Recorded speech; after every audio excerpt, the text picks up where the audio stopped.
You want to do Twins? Twins rounded out their rotation a little bit. They pick up Rich Hill, a.k.a. Dick Mountain, and they picked up Homer Bailey. Two fun names in baseball. I believe last episode we ended it with like the pitchers that were still remaining, and I was like, yeah, Homer Bailey and Rich Hill are still out there, and then boom, now they're not. They're on the Twins. The Twins also re-signed Odorizzi, and they still have Pineda, who was suspended, and they still have Berrios. Rich Hill, I think, is going to be recovering, and Pineda is still suspended, so they really have two spots open to start the season. So I was asking White Sox fans on Twitter, do you guys have prospects that you're going to fill that in? And a lot of them are like, yeah. Twins fans. I'm like, yeah, we have some, but I still think they're going to try and go out and get another guy. So maybe, but they do get Rich Hill and Homer Bailey. What were the contracts? So we don't have them on the sheet here.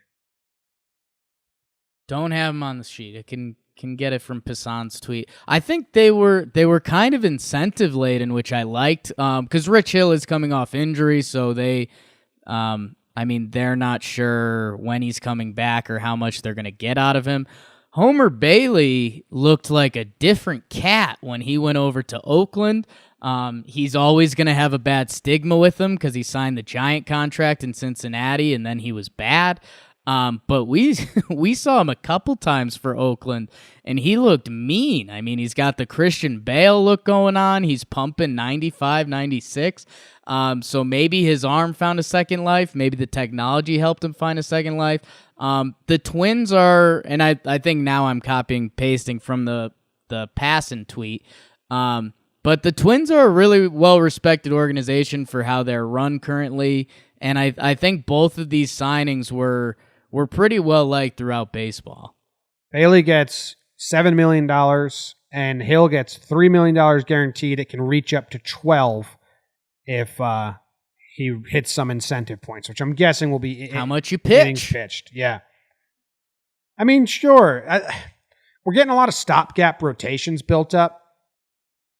Like, I feel like we have a couple now. Like, these are 2 one-year contracts.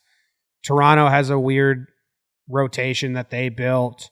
The Angels built one with Bundy and Tehran. But I mean, that's how free agency should work. But this doesn't make me change my outlook on the Twins rotation too much, because I still think they're both a little coin flippy. Yeah, and I think if you're a Twins fan, you basically say you're paying $10 million for 2 guys and hoping one of them works. I think that's the way you look at it. And hopefully they can just give you innings. I mean, we know, this is something a lot of casual fans struggle with, but even innings at a 5 ERA can still be useful innings. If Homer Bailey doesn't have his great stuff this year, but he could still throw you 140 innings, that's huge, because that's 140 innings other guys aren't throwing. So it'll be interesting to see what they look like. And yeah, I wouldn't say the Twins. The Twins are in on Donaldson, which could be an impact player for them. And then, I don't know, could they trade some hitting for pitching? I don't know. Ivan Nova's still out there. Colin McHugh from Houston. And then, yeah, a lot of other guys that you're just really taking a flyer on. But don't be shocked if one of those guys ends up in Minnesota.